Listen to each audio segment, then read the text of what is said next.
Take a look at this video tweeted by our News 8's David Goins, one of the reporters here. The Lone Star Smoke Syndicate barbecue team is working to feed first responders, working relentlessly to rescue everyone in Houston. Of course, we appreciate all those who have chipped in various ways.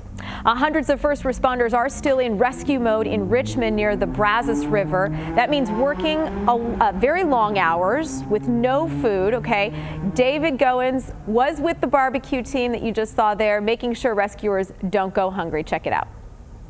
There are lots of ways to recover in a hurricane. Certainly, a hot meal is a big part of that relief effort. And as you're about to see, Texans go to great lengths to make sure those who need some food get it. 45 pork butts at a time on this one. 72 hours now, round the clock.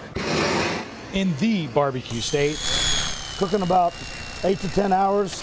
Cooking up smoked meat, they call that fall off the bone, doesn't stop for anyone, certainly not anyone named Harvey. In a hurricane, you buy the seasoning in the bucket.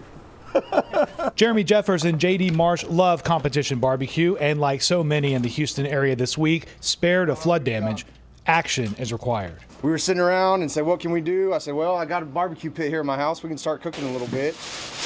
And then a lot. The call went out on social media. One pit turned into 5, fueled by more than $30,000 in donations. We've got 25 loins sitting right here that are getting ready to go out today. All of it bound for police and fire, still out working around the clock in the hardest hit areas. And the first responders, they need to eat.